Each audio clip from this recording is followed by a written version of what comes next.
Nuestra historia comienza en el año 753 a.C., cuando Rómulo y Remo, según la leyenda, fundaron la ciudad de Roma a orillas del río Tíber.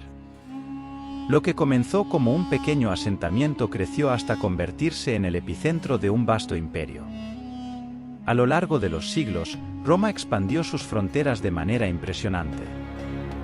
Desde las conquistas en la península itálica hasta la anexión de Grecia, Egipto y partes de Asia Menor, el Imperio Romano se convirtió en una potencia que abarcaba desde Britania en el norte hasta África en el sur. Pero la grandeza de Roma no se limitaba solo a su expansión territorial. La ingeniería romana dio lugar a monumentos imponentes como el Coliseo, el Panteón y la red de acueductos que abastecían a la ciudad. La arquitectura romana no solo era grandiosa, sino también funcional, simbolizando la fortaleza del imperio. En su apogeo, la ciudad de Roma era un crisol de culturas y tradiciones. Los ciudadanos disfrutaban de baños públicos, teatros y eventos deportivos en el Circo Máximo. La ciudad era gobernada por un sistema republicano, que eventualmente se transformó en un imperio con emperadores como César y Augusto. Pero lo que realmente destacaba a Roma era su ejército disciplinado y bien entrenado. Las legiones romanas eran temidas en todo el mundo conocido, y sus tácticas militares se estudiaban y admiraban. La Pax Romana, un periodo de relativa paz y estabilidad, reinaba en gran parte del imperio.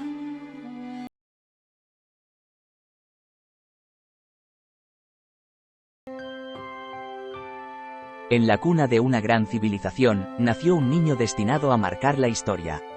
El año era 100 a.C., y en la ciudad de Roma, una familia patricia celebraba el nacimiento de un niño llamado Julio César.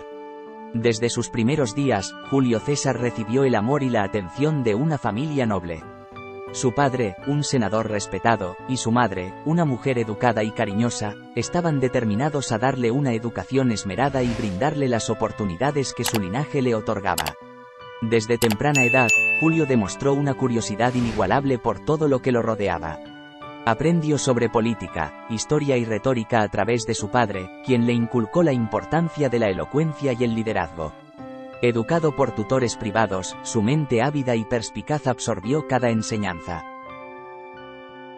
A medida que crecía, Julio César comenzó a destacarse en debates políticos dentro de su familia y entre sus amigos. Su carisma y habilidades retóricas le valieron admiradores y seguidores, incluso desde una edad temprana. Atraído por el poder y la política, Julio César comenzó a asistir a eventos sociales y políticos, donde sus dotes de liderazgo y encanto no pasaron desapercibidos. Conforme Julio César ingresó a la adultez, su ambición política no tenía límites. Sediento de poder y fama, se sumergió en el vertiginoso mundo del foro romano, donde la política y la intriga eran moneda corriente. En las reuniones del Senado, Julio César demostró una habilidad innata para la oratoria y la persuasión. Sus discursos apasionados y su elocuencia lo convirtieron en una figura respetada y, a la vez, temida por sus rivales. Con astucia y diplomacia, Julio César forjó alianzas estratégicas con otros políticos y líderes influyentes. A través de estas conexiones, buscaba fortalecer su posición y avanzar en su ambición de llevar a Roma hacia un nuevo rumbo. Motivado por un deseo de mejorar la vida de los ciudadanos romanos, Julio César presentó una serie de legislaciones y reformas. Su enfoque en la justicia social y el bienestar del pueblo le ganó una popularidad creciente entre las clases más bajas. Tras su elección como cuestor y posteriormente como edil, Julio César supo aprovechar estas oportunidades para ganarse el favor del pueblo. Organizó espléndidos juegos y espectáculos para celebrar la grandeza de Roma y consolidar su apoyo. En medio de este contexto turbulento, dos figuras influyentes se acercaron a Julio César, el adinerado y poderoso Craso y el renombrado general Pompeyo. Juntos, formarían el primer triunvirato, una alianza política que cambiaría el rumbo de Roma. Este pacto secreto les otorgaba una posición de poder sin precedentes en Roma. Pero a pesar de su unión, las tensiones y rivalidades subyacentes no tardarían en emerger. Los tres líderes utilizaron su influencia en el Senado para promover sus agendas personales y políticas. Pompeyo buscaba el reconocimiento de sus logros militares, Craso ansiaba el control económico y Julio César anhelaba poder absoluto. Aunque las tensiones y rivalidades internas persistían, el triunvirato se mantenía como una fuerza unificada ante el pueblo romano. Juntos, impulsaron reformas y políticas que aseguraban su control sobre el Estado. Como parte del acuerdo, Julio César recibió el mando de las legiones romanas en la Galia. Esta oportunidad no solo le permitiría obtener gloria militar, sino también consolidar su posición y lealtad entre sus soldados. Mientras Julio César partía hacia la Galia, Craso y Pompeyo se enfrentaban a desafíos políticos en Roma. A pesar de los esfuerzos por mantener la unión, las ambiciones personales y las tensiones amenazaban con socavar la alianza. Decidido a someter a las tribus galas y expandir los dominios romanos, Julio César lideró a sus legiones en audaces campañas militares. Su habilidad estratégica y su coraje en el campo de batalla le valieron numerosas victorias. A pesar de su papel como conquistador, Julio César también mostró clemencia hacia aquellos que se sometieron a su autoridad. Buscó establecer la paz y la estabilidad en la región, ganándose la lealtad de algunos líderes galos. Sin embargo, la resistencia no se detuvo.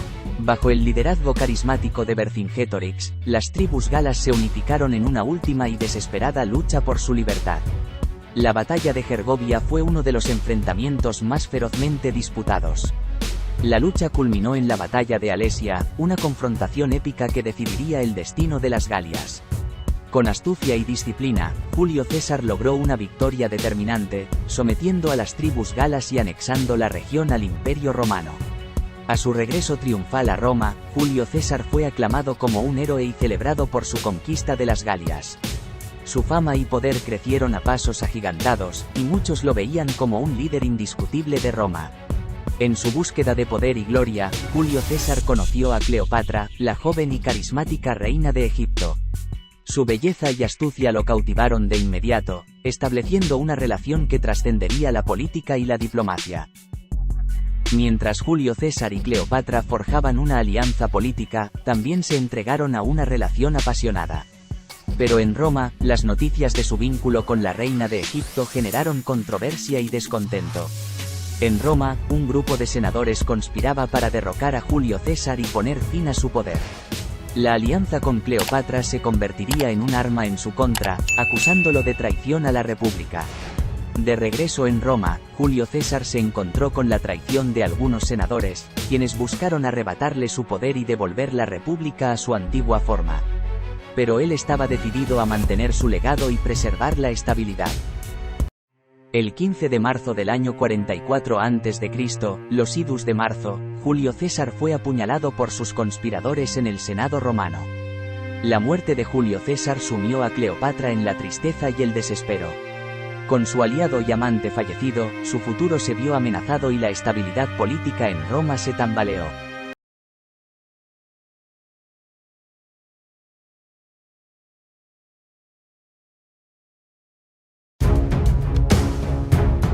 Para comprender el papel desempeñado por el Senado en esta época, es esencial examinar la evolución política del Estado romano en ese periodo.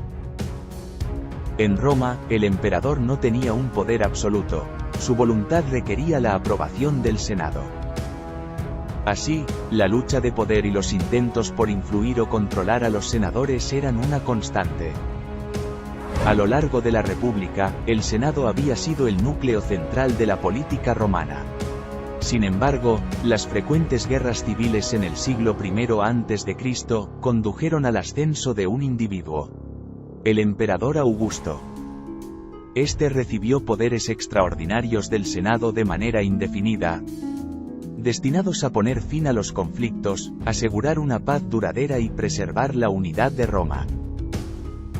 A partir de este momento, se instauró un nuevo orden político fundamentado en la supremacía de un solo individuo. A pesar de ello, a lo largo de la época imperial, el Senado retuvo una serie de funciones políticas cruciales. Elegía a los magistrados. Todas las leyes pasaban por su revisión y aprobación. Supervisaba los fondos públicos y tenía la responsabilidad de reconocer honores y tomar decisiones en asuntos religiosos que afectaran al Estado. Cualquier gobierno que menospreciara al Senado inevitablemente se encontraría con resistencia. Este fue precisamente el caso con el emperador Nerón.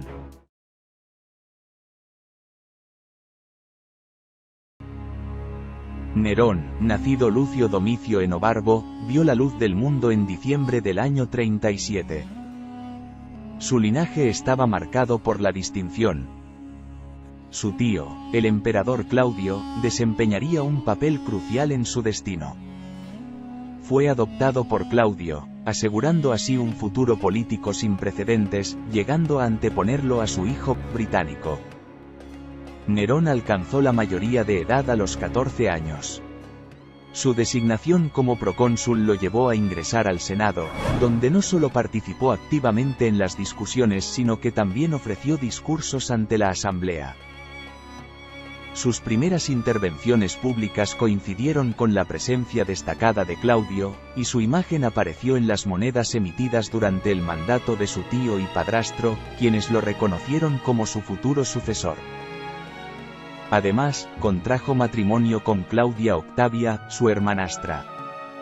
Durante sus primeros años, Nerón mostró un interés particular en las artes y la cultura. Su educación no solo se centró en los asuntos políticos, sino también en la poesía y la música. Estas inclinaciones artísticas, aunque inusuales para un futuro emperador, le granjearon el favor de muchos. El joven Nerón se destacó no solo por sus habilidades intelectuales, sino también por su astucia política. Al ganarse la confianza de la corte imperial, creó una red de lealtades que se revelaría crucial en los años venideros.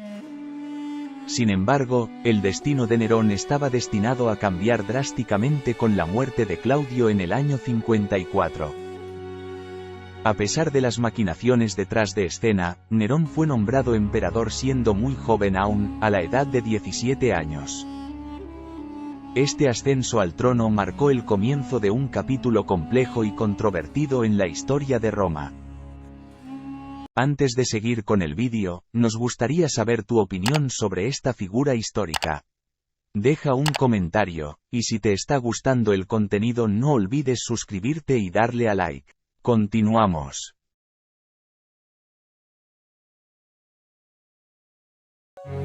Con Nerón en el trono, la Roma imperial experimentó una época de cambios y contradicciones. En sus primeros años, el nuevo emperador mostró un interés innato en asuntos culturales y artísticos, a menudo alejándose de las expectativas tradicionales asociadas con el gobierno romano. En esta primera etapa Nerón estaba enormemente influenciado por su madre Agripina y por su tutor Séneca. Nerón organizó festivales extravagantes, actuó en el escenario y compitió en concursos musicales. Su amor por las artes marcó un cambio significativo en el tono de la corte imperial. Pronto se presentaron problemas por la competencia entre su madre y sus tutores. Cuando Británico, hijo del emperador Claudio, llegó a la edad de 14 años, Nerón lo vio como una amenaza. El joven británico murió en el año 55, el día antes de su mayoría de edad. Aunque Nerón afirmaba que había muerto de un ataque epiléptico, historiadores antiguos acusan a Nerón de envenenarle. Tras este hecho, Nerón expulsó a su madre de la residencia imperial. Con el tiempo se fue haciendo más y más poderoso, expulsando a sus asesores y eliminando a sus rivales al trono. En el año 59, su madre, Agripina, fue asesinada en circunstancias sospechosas, lo que llevó a especulaciones sobre la posible implicación de Nerón en el crimen. Estas sospechas eran debidas a que Agripina se opondría a la relación amorosa entre Nerón y la esposa de su amigo Marco Salvio Otón, aunque otros historiadores mantienen que el motivo de matar a su madre fue porque ésta había conspirado contra él para colocar a Cayo Rubelio en el trono. Este oscuro episodio marcó un punto de inflexión en su reinado y en su reputación. Enfrentó conspiraciones y revueltas que amenazaban la estabilidad del imperio. A partir del año 62 comenzaron las tensiones entre el Senado y Nerón. A pesar de sus contribuciones a la cultura, uno de los momentos más destacados y controvertidos de su reinado fue la construcción de la Domus Aurea, el Palacio Dorado. La magnitud de este proyecto, junto con las historias que circularon sobre su financiamiento, contribuyeron a la percepción negativa de Nerón entre la élite romana. Nerón enfrentó un desafío cuando Armenia derrocó a su príncipe y lo reemplazó con el príncipe parto Tirideids, considerado por los romanos como una invasión. Nerón reaccionó rápidamente enviando a Gneo Domicio Corbulón al frente de un ejército. La guerra estalló en el año 58, pero Corbulón logró repeler a los partos y obligó a Tirideids a ceder el control de Armenia a Roma. La victoria fue celebrada en Roma, donde Tigranes V fue colocado en el trono armenio, y Corbulón fue recompensado como gobernador de Siria. Sin embargo, las hostilidades continuaron en el año 62 cuando Tigranes invadió la provincia parta de Adiabin. A pesar de los intentos de Corbulón por persuadir a Nerón de continuar la guerra, el emperador optó por negociar la paz.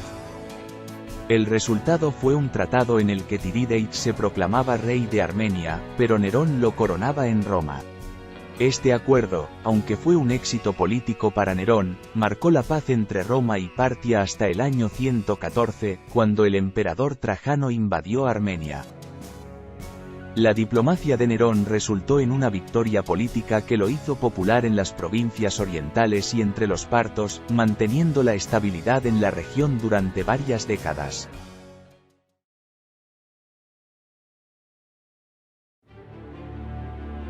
El reinado de Nerón alcanzaría su punto de inflexión con un evento que aún resuena en la historia: el gran incendio de Roma, que estalló en el año 64.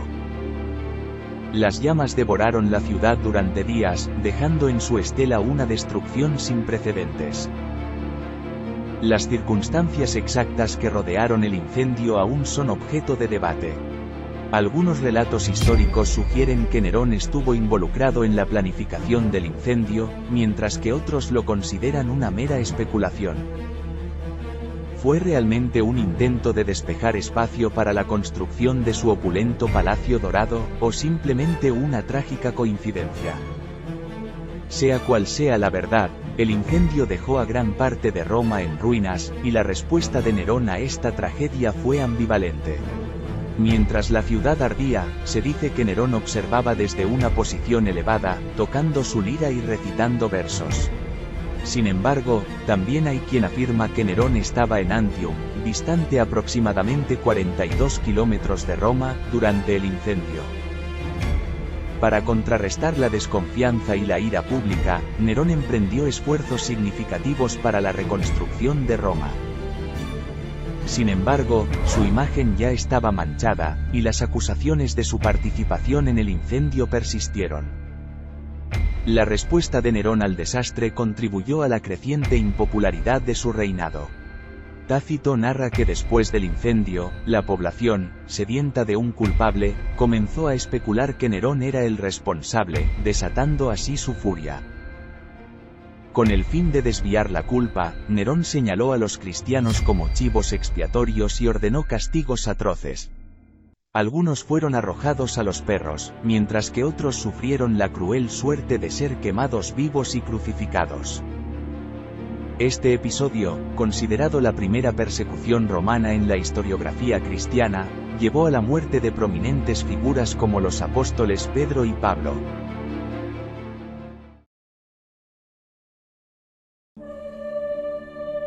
La decisión de Nerón de culpar a los cristianos por el incendio de Roma, no solo tenía motivaciones políticas, sino también religiosas. En un intento por consolidar su poder y desviar la ira pública, se buscó un chivo expiatorio, y los seguidores de la nueva fe cristiana se encontraron en el ojo de la tormenta. La persecución de los cristianos bajo el reinado de Nerón incluyó arrestos, torturas y ejecuciones públicas. Muchos fueron condenados a ser devorados por bestias salvajes en el Coliseo, mientras que otros fueron crucificados o quemados vivos como espectáculo para el pueblo romano. Este capítulo oscuro de la historia romana dejó una cicatriz imborrable en la memoria de los cristianos de la época y, paradójicamente, contribuyó a la propagación del cristianismo al hacerlo más visible. La resistencia pacífica de estos mártires fortaleció la identidad de la comunidad cristiana y dejó una marca indeleble en la historia de la Iglesia.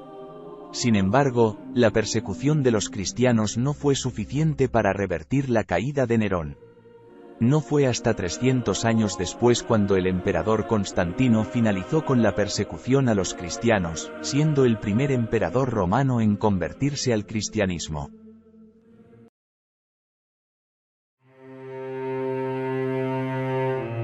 A medida que avanzaba el tiempo, el reinado de Nerón se sumió en un declive inevitable. La opulencia, la persecución de los cristianos y las crecientes tensiones políticas contribuyeron a socavar su popularidad. A finales de la década del 60, el imperio se sumió en una crisis, y la lealtad a Nerón comenzó a desmoronarse.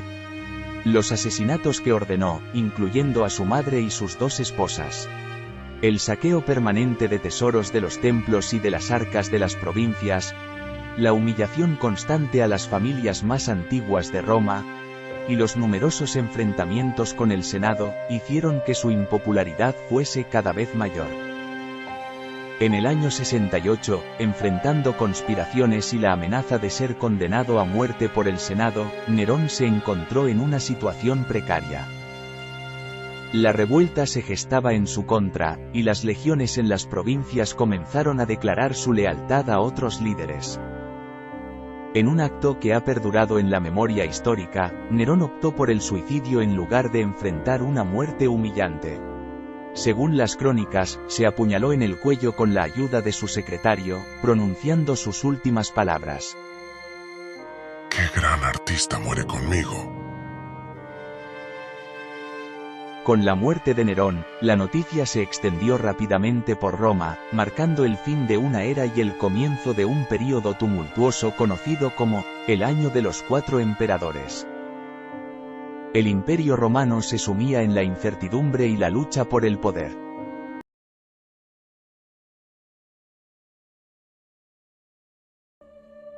Constantino el Grande nació el 27 de febrero del año 272 después de Cristo en la ciudad de Naissus, que hoy en día es conocida como Nis, en Serbia. Su vida comenzó en circunstancias modestas, como hijo de Constantius Chlorus, un militar de alto rango, y Helena, quien posteriormente santificaron para convertirla en Santa Helena. Naissus, en ese entonces, era una ciudad bulliciosa en la provincia romana de Moesia. Aunque no era una de las ciudades más grandes ni más importantes del imperio, tenía un papel estratégico en la defensa de las fronteras orientales de Roma. Constantino pasó sus primeros años en un entorno modesto, en una familia que no pertenecía a la aristocracia romana. A pesar de ello, su padre, Constantius Chlorus, ya estaba estableciendo su carrera como militar de alto rango, y su madre, Helena, era conocida por su belleza y virtud. Constantino creció en este entorno, y aunque la política y las intrigas imperiales parecían estar lejos de su vida cotidiana, estaban a punto de convertirse en una parte fundamental de su destino. La vida de Constantino cambió radicalmente en el año 306 después de Cristo, marcando el comienzo de su ascenso al poder. Después de una juventud en Naissus, se vio inmerso en la compleja y competitiva arena de la política romana. Su padre, Constantius Chlorus, quien había sido nombrado César del Imperio Romano de Occidente, había hecho grandes avances en su carrera política y militar. Cuando Constantius falleció en Eboracum, hoy York, Inglaterra, en el año 306, el ejército en las Islas Británicas proclamó a Constantino como su sucesor. Sin embargo, Constantino no estaba solo en su búsqueda del poder. El Imperio Romano se encontraba en una época de crisis, con numerosos emperadores y aspirantes al trono compitiendo por el control. Una de las etapas cruciales en su ascenso al poder fue la batalla del Puente Milvio en el año 312, cerca de Roma. La leyenda cuenta que antes de la batalla, Constantino tuvo una visión que cambiaría su vida. En esta visión, Constantino vio una cruz en el cielo acompañada de las palabras, "In hoc signo vinces", con este signo vencerás.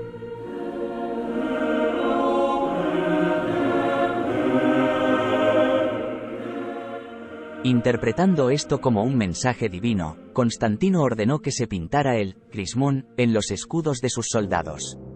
Constantino y sus tropas ganaron la batalla del puente Milvio, asegurándole el control de Roma y la parte occidental del imperio. A partir de ese momento, el emperador adoptó el cristianismo como su religión.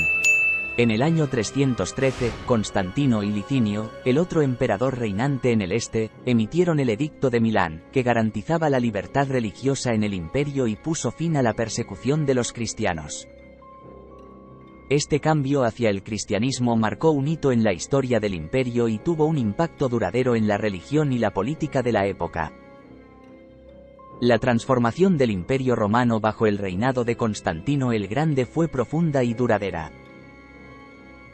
Una de las decisiones más impactantes de Constantino fue el traslado de la capital del Imperio Romano desde Roma a Bizancio, una ciudad estratégicamente ubicada en la confluencia de Europa y Asia Menor.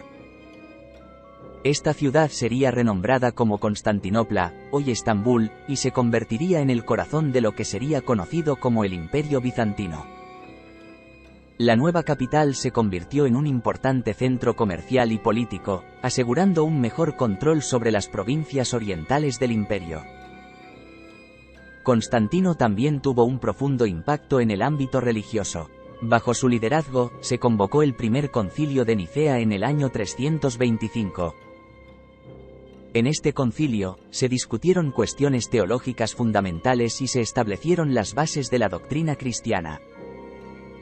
Constantino desempeñó un papel activo en estas discusiones y promovió la unidad religiosa en el imperio. El legado de Constantino también se refleja en la arquitectura y la cultura de su época. Uno de los monumentos más emblemáticos construidos durante su reinado fue la Basílica de Constantino en Roma.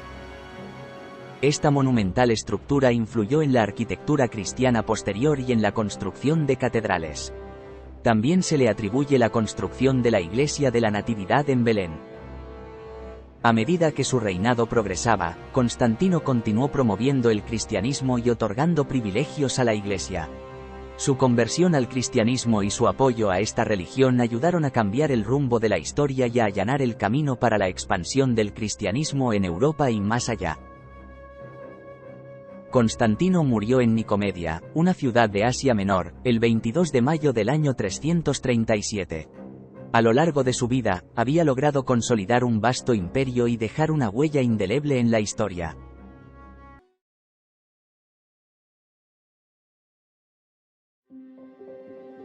Con cada nueva conquista, la demanda de recursos y tributos aumentaba. La carga fiscal recaía pesadamente sobre los ciudadanos comunes, mientras que la élite disfrutaba de lujos y privilegios. Esta desigualdad social creció a medida que el imperio se expandía. La esclavitud también desempeñó un papel crucial en la economía romana. Aunque proporcionaba mano de obra barata, dejaba a muchos ciudadanos romanos sin trabajo. Las tensiones sociales aumentaron a medida que la brecha entre ricos y pobres se amplió, creando un caldo de cultivo para la insatisfacción y la desconfianza. El imperio también sufrió crisis económicas recurrentes. La devaluación de la moneda, la inflación y la escasez de alimentos se convirtieron en problemas persistentes. La maquinaria económica que una vez sustentó la grandeza de Roma comenzó a tambalearse. Las ciudades se vieron afectadas por disturbios y protestas. Los ciudadanos exigían soluciones a sus problemas económicos y clamaban por una mayor participación en el gobierno. La falta de respuestas efectivas solo exacerbó la creciente inestabilidad. En este contexto de crisis económica y desigualdad social, Roma enfrentaba desafíos que iban más allá de sus fronteras. Un imperio que una vez fue una potencia imparable ahora debía confrontar sus propios demonios internos. Antes de seguir con el vídeo, nos gustaría saber tu opinión sobre esta figura histórica. Deja un comentario, y si te está gustando el contenido no olvides suscribirte y darle a like. Continuamos.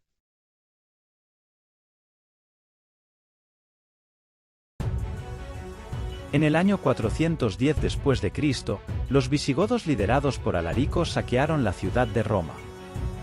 Este evento conmocionó al mundo y marcó la primera vez en casi 800 años que la ciudad eterna caía ante un enemigo externo. Pero la amenaza bárbara no se detuvo ahí. En el año 451, en los campos cataláunicos, el general romano Aecio se enfrentó al líder huno Atila en una batalla épica. Aunque los romanos y sus aliados lograron repeler la invasión, la presión de los bárbaros seguía en aumento. En el año 455, los vándalos liderados por Genserico saquearon Roma nuevamente. Esta vez, llevaron consigo tesoros y cautivos, dejando a la ciudad en ruinas. La seguridad y estabilidad que una vez ofreció Roma parecían estar desmoronándose. Las migraciones masivas de las tribus bárbaras presionaban constantemente las fronteras del imperio. La falta de recursos y la incapacidad para gestionar estas amenazas externas contribuyeron a la caída de Roma. En este momento crítico, la capacidad del Imperio Romano para resistir las invasiones bárbaras se volvía cada vez más precaria. La antigua máquina militar romana, que una vez fue temida en todo el mundo, ahora se enfrentaba a desafíos que amenazaban con desmantelarla por completo.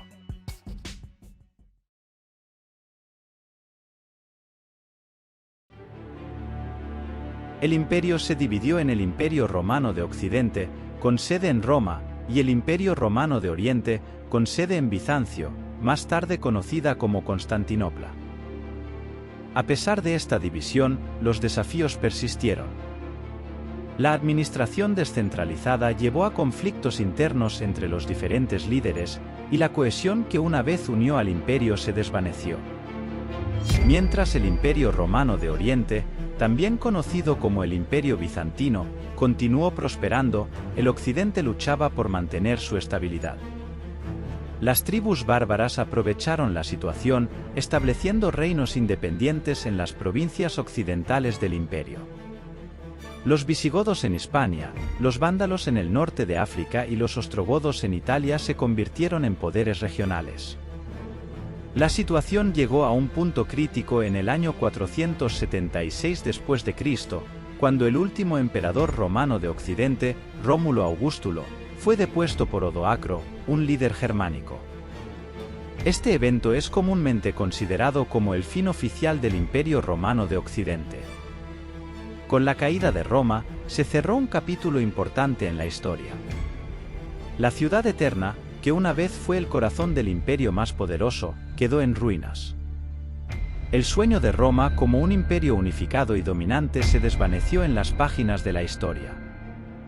La división del imperio, junto con las invasiones bárbaras y los conflictos internos, dejaron al mundo occidental sumido en un periodo de oscuridad y cambio. Pero el legado de Roma no desapareció por completo, más bien, se transformó y perdura en la arquitectura, la ley y la cultura de las civilizaciones que le sucedieron.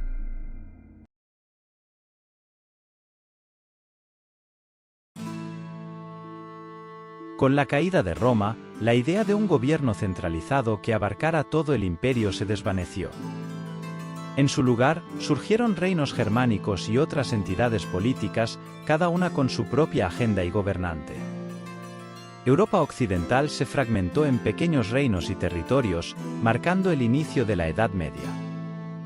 Las instituciones romanas, que alguna vez proporcionaron orden y estabilidad, fueron reemplazadas por estructuras sociales y políticas completamente diferentes. A pesar del colapso político, el legado de Roma perduró. La lengua latina continuó siendo la base del lenguaje en muchas regiones, el derecho romano influyó en el desarrollo legal y las obras literarias y filosóficas romanas se conservaron y transmitieron a través de los siglos. Mientras que Occidente experimentaba la caída de Roma, el Imperio Romano de Oriente, conocido como el Imperio Bizantino, continuó existiendo durante casi 1000 años más. Constantinopla se convirtió en un centro cultural y comercial, manteniendo viva la llama de la antigua Roma. El fin del Imperio Romano de Occidente también allanó el camino para el surgimiento de nuevas potencias en Europa, como los reinos germánicos, los francos y más tarde, el Sacro Imperio Romano Germánico. La caída de Roma no fue simplemente el final de una civilización, sino el comienzo de una nueva era. Aunque el mundo occidental atravesó tiempos difíciles, también experimentó un proceso de cambio y adaptación que daría forma al futuro de Europa y más allá. Si te ha gustado el vídeo, suscríbete al canal y no te olvides darle a like. Nos vemos en otro fascinante vídeo histórico.